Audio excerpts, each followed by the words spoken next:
stank up, white bottom. God told me go.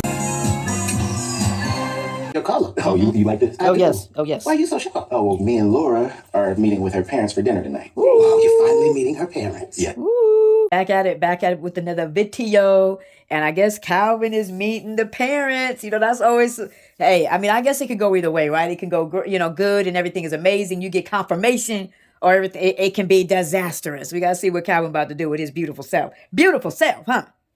Yeah. So how much do they know about you? Honestly, I have no idea. Well, listen, don't offer up too much information. Okay? I mean, you don't want to scare people off. Okay? This could actually be wise words from Pops.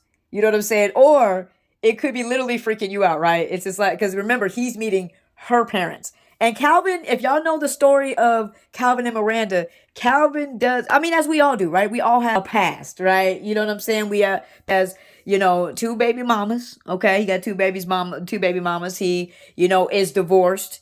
And everything wasn't always so smooth. So, how much have you told your parents about me? I told them everything they need to know, Calvin. My fiance is super kind and sweet, intelligent, beautiful black man. Oh, you think I'm beautiful? You think I'm beautiful? But yes, we do think you're beautiful. Lance Gross. That's Lance Gross. So beautiful. Listen, babe, you're gonna be fine. They're gonna love you. I was worried about you at first. You were? Yes. Anyway, you seem all right. Bam! Bam!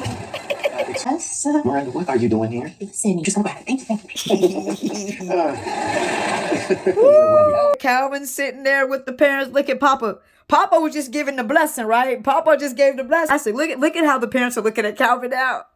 So this is turning out to be disastrous because now we have a situation where baby mama / ex-wife is popping in on the intimate dinner with the parents. You know what I'm saying? And this creates a kind of awkward situation as we see. I told you these things either go really good, it seems like, or they go really bad. What's that? Ooh, daddy upset now.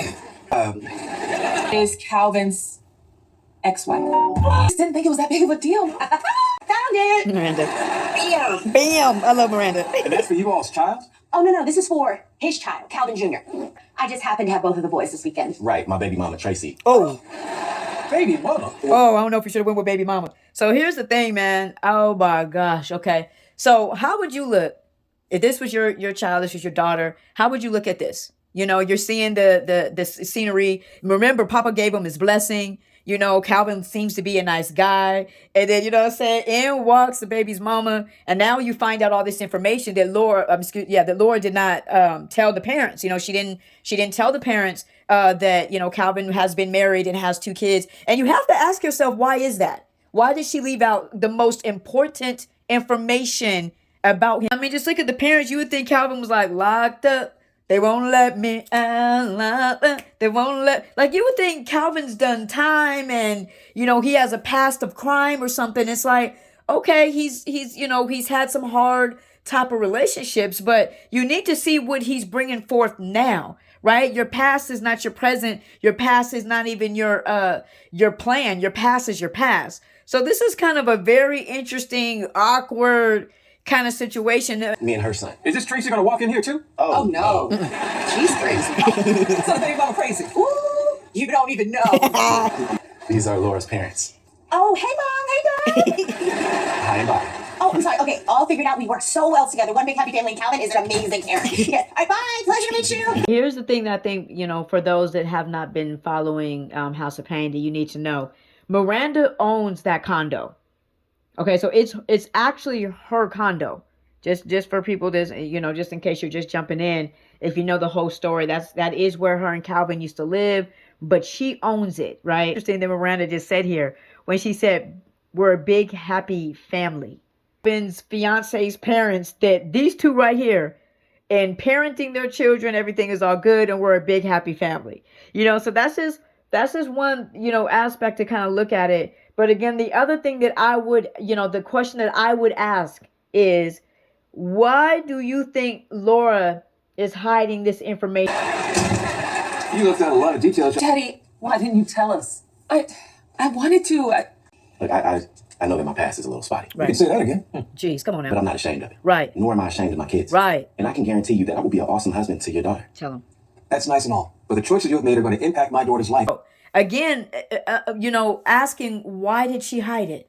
That is the tick, the one that gets my mind going, going, going, going. Why did she hide it? Did she hide it because what she said, she did not think it was that big of a deal? Or did she hide it because she actually thought it was that big of a deal? Or sadly, I don't know if this is true, time will tell. Did she hide it because it's actually something she's embarrassed of? Sometimes we can do that where we get with somebody, we're friends with somebody, we're partners with somebody, and there's certain aspects of their life that we're kind of embarrassed about. We love that person to embarrass about these things over here, because mainly a lot of times that happens because we haven't walked in their shoes. Laura has never been married and she's never had any kids. So to her parents, she's as pure as the snow. You know what I'm saying? As we know what real pure is when you waiting to do all that stuff. But they see it as pure as the snow versus this guy over here. He's been married. He has kids. He's kind of bruised and battered. Sometimes it can look like in people's eyes. But I don't think you should do this. What? Come on, Lane.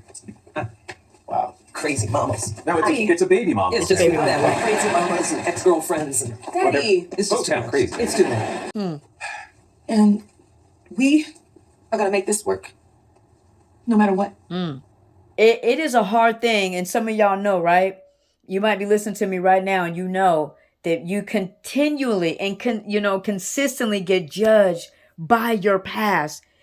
Although you are not that person anymore, right? Which a lot of us aren't. A lot of us will go dig in the dirt a little bit, get ourselves dirty, but we grow up. We don't play in the dirt anymore. You know what I'm saying? We know if I go play in that dirt, I'm going to get it all dirty. It's going to mess up my shoes. I spend $100 on these shoes. You know what I'm saying? You learn, you grow, you evolve. And it's such a sad thing when people actually go and evolve, but still be held captive to their past.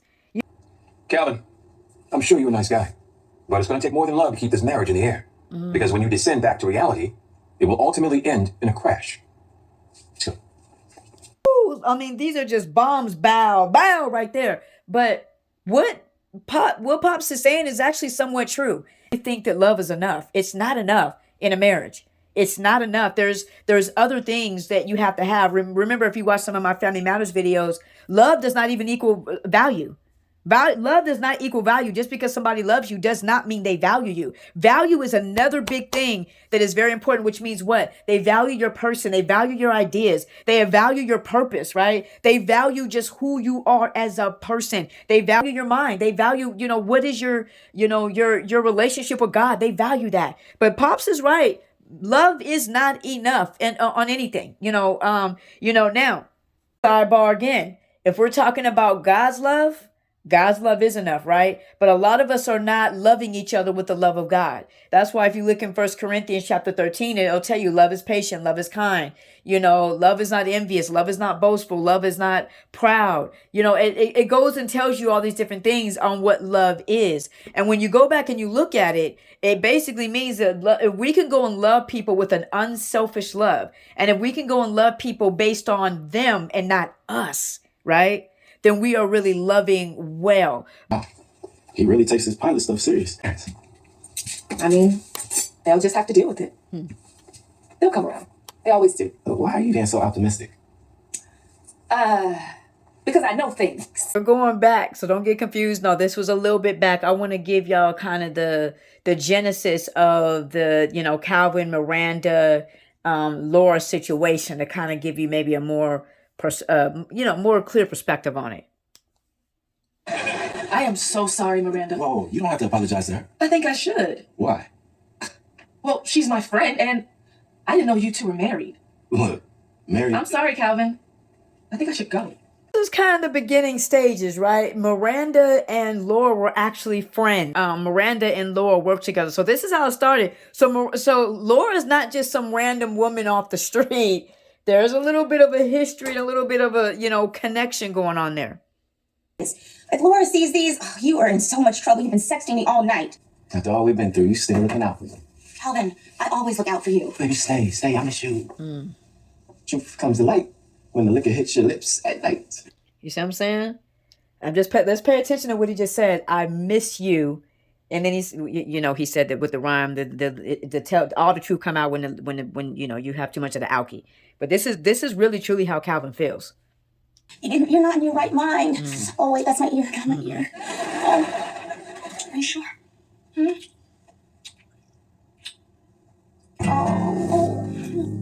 As we can see, this was when Calvin was still with Laura, right? The woman that he's going to marry now. This was a little bit ago. So this wasn't recent or anything like that. You know, we see that, you know, Calvin had a little bit too much to drink and his true feelings came out. And this is what I've been saying that I believe the whole time is Calvin is absolutely still in love with, you know, still in love with Miranda, 100%.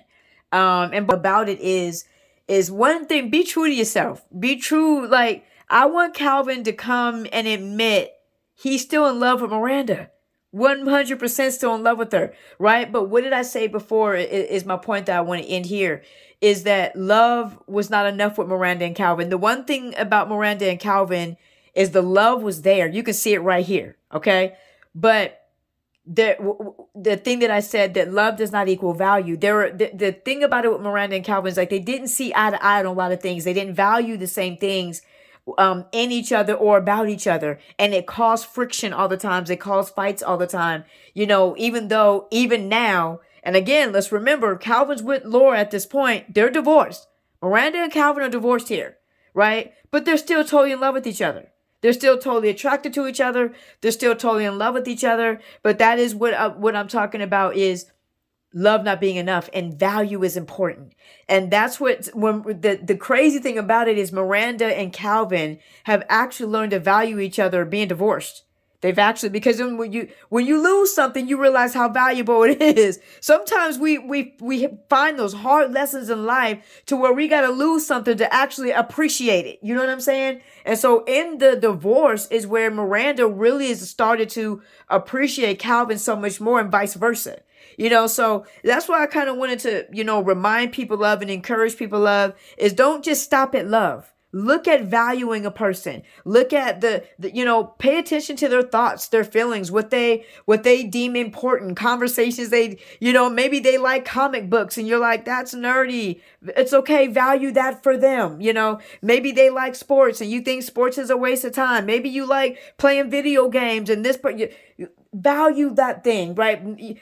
A perspective, an idea, valuing, because that is the key. Love and value those things, because if you don't have value and all you have is love, you're going to constantly bump heads. You're going to, you know, there's always going to be that struggle and that tussle there, you know, and if you don't. So that's why I want to encourage people that, man, value, don't just stop at love, but value people. You know what I'm saying? But yeah, man, love God, love people. May God bless you. May God keep you. If you do not allow the word of God to govern your relationship, and y'all just living together and doing married stuff together and making all the things and doing all the things, you're not a bad person. It makes logical sense. But because it's not governed by the word of God and what he said, what ends up happening is stuff just starts going wild. Now you actually finally get married after 7 years of playing house, and he don't want you no more. It's not the same. Why? Because you were in a season living outside of the submission to the word of God, and now you got what you thought you wanted, but there is no actual exclusivity, because I already had that. Already been there. And now I smell your breath in the morning. And now I got to deal with your attitude and your family and all that stuff. I'm just telling you, it goes wild.